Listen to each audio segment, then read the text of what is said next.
Dr. Ciri. And I'm Dr. Eva. Welcome to Sistas in Medicine.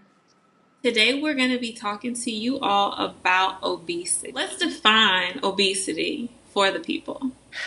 They say that anything BMI wise above 30 or above is considered obese. BMI takes into account your weight and your height. It doesn't take into account muscle mass. So you could have a football player, professional athlete whose BMI is 30, but it's all muscle. The average everyday person who's not in practice for 12 hours a day or playing a professional sport, the average person does not have that much muscle mass to account for a high BMI.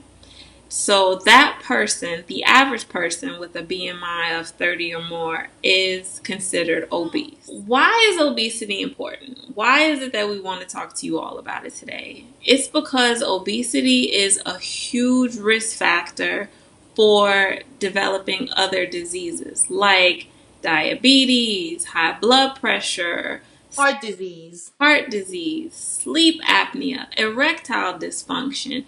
You name it, obesity is a risk factor for is it. obesity a disease or is obesity a risk factors for other diseases? And so what do you think? Do you think you would call it a disease, or would you say, well, obesity itself is not a disease, but it leads to other diseases? So, I don't know, right? I probably would say obesity is a disease because we put it on people's problem list. Right. It's a problem. So I guess I would call it a disease, but I can see why people would say it's just a risk factor for other diseases. But at the same time, it doesn't matter, right? Because we're still going to advise people one way or another about how to not be obese. But I'm just saying that because some people that are obese are not sick. They are fit, quote unquote. And by that I mean they do live a long life being obese. So not every obese person has issues. Some people get uncomfortable with being called a diseased person just because they're obese when they don't actually have any diseases at the time. And so that's why they're like, well, it's not a disease. I'm not diseased. I don't have any issues right now. And so that's why some people tend to say, okay, it's not a disease, but it puts you at risk. So you think it's a disease. I would say that it's a risk factor for disease. But like you said, it doesn't matter. We still need to address it. Right. So the thing with obesity is when someone is categorized as being obese, that person, because they know that they have obesity, a lot of these people tend to follow with their doctors more frequently, and so we are able to manage some of the consequences that the obesity causes. The problem with that is that all they have to do is lose the weight to even avoid having these problems that need to be managed. But it's easier said than done. If you don't change how you eat, if you don't change how you sleep, if you don't change what you do on a regular basis, there's no way you will be able to change your weight. That being said, if you don't change your weight, then it's a given. Almost the majority of these patients will develop some kind of disease complication of the obesity itself, such as diabetes. Diabetes type 2 is very common. It's very, very common these days. And it's also because the US population is more than 35% obese, way more than it used to be, even in the 70s or in the 60s, a few years ago. And so obesity is on the rise. And so diabetes is also on the rise. And diabetes has a lot of complications that could be deadly and could cost a lot of money and can cause a lot of pain and suffering. There's also cardiovascular disease, heart attack. Those can also be a complication of obesity. So other things that can result from someone being obese is like sleep apnea. Someone has sleep apnea. If you have it, you know, you wake up with headaches, you're always tired, you snore really loudly, which could affect your relationship or whoever you're sharing a bed with. On top of that, it can cause you to have issues with your sexual performance. Men can develop erectile dysfunction from being obese or from having sleep apnea, and that really impacts your quality of life. And a lot of these diseases that are a result of obesity really have a huge impact on people's quality of life. It's very important that if someone is obese, that they know that sometimes just losing the weight can dramatically reduce their risk of developing any complications, such as diabetes. Sometimes all you have to do is lose 5 pounds. Mm-hmm. That will help. Another complication, high blood pressure. You know, I mean, high blood pressure could be genetic. Skinny people have high blood pressure too, but a lot of obese people end up developing high blood pressure because of their obesity. And all they have to do is lose a little bit of weight. 5 pounds can make a drastic difference as far as diabetes medications, blood pressure medications, and other issues too. Aside from the different complications that obesity can cause, and there's many that we haven't even talked about, there are also conditions that cause obesity itself. Obesity could be a genetic issue, it could be very much so genetic. There's also hypothyroid that can cause you to become obese, polycystic kidney disease that can cause you to become obese. There's different diseases that lead to obesity. Mm-hmm. What is it? Like mental health issues, like if people have eating disorders, certain medications that you're put on can cause you to overeat and gain weight. I think that when we see an obese person, we shouldn't judge that person because we don't know what led to their condition and their obesity.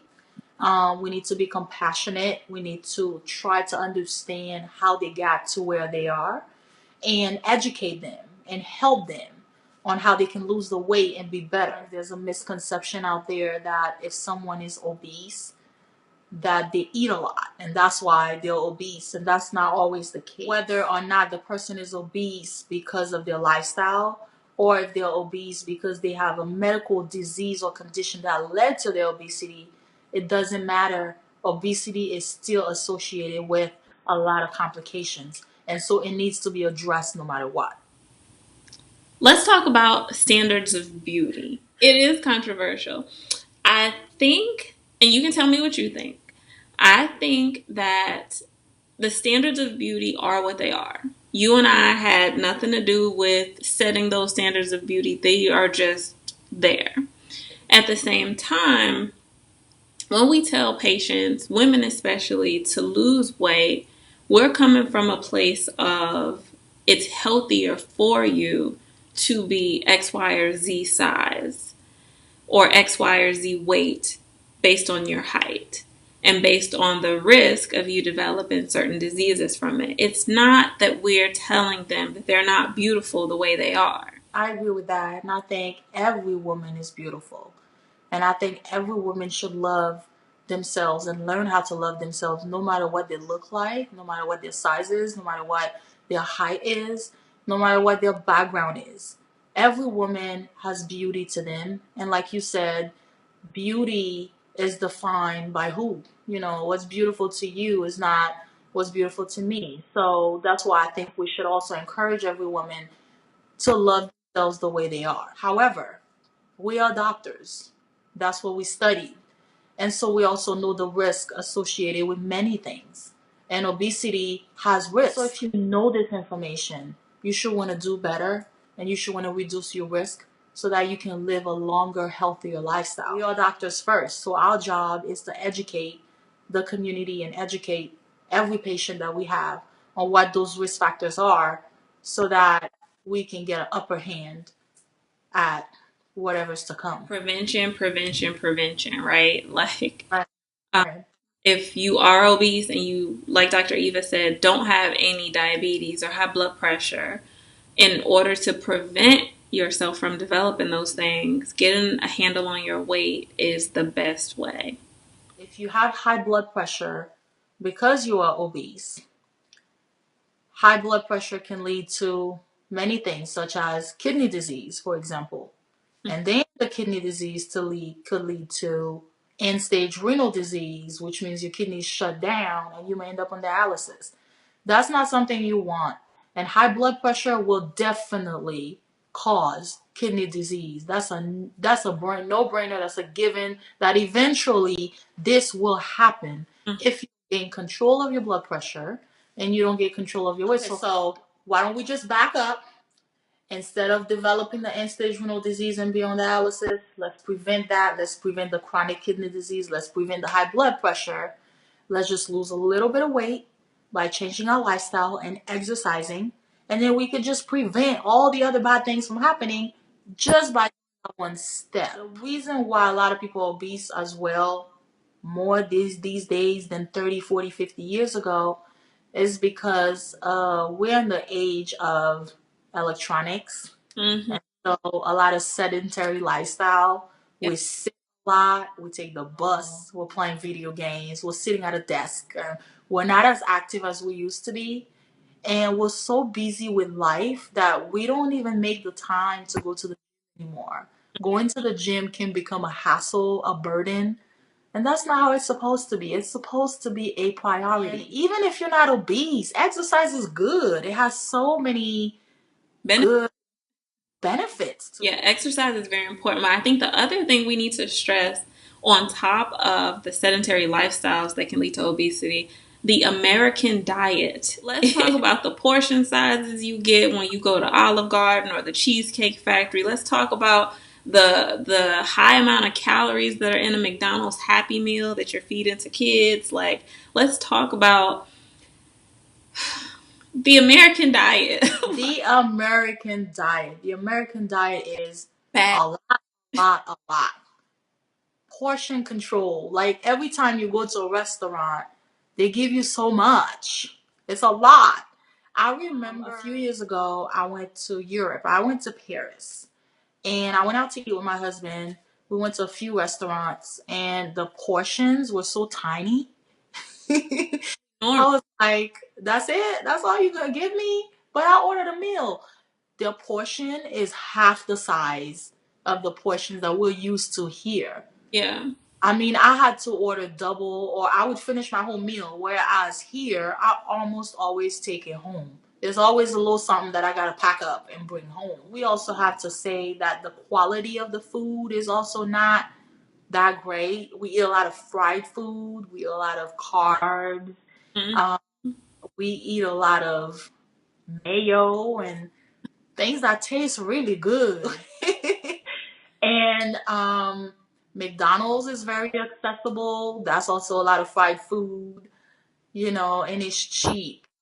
And so a lot of times it's easier to go places where you don't have to spend that much money, but then the food quality is not that good. Yeah. When you think about it, it costs so much more to eat organic compared to the non-organic food. If your body's a car and you consider yourself a luxury car, like what kind of gas are you putting in it? Premium all the way. So when people are making the choice to eat one thing or another, they should think about that. Education is key. If you educate yourself on what's good and what's not good, then you start making better choices on how to eat and what to introduce to your body. So comment below, like and subscribe to our channel. Let us know what topics you want to hear about. And as always, we will be happy to deliver. So I guess that's all for today. Until next time. See you later. Bye.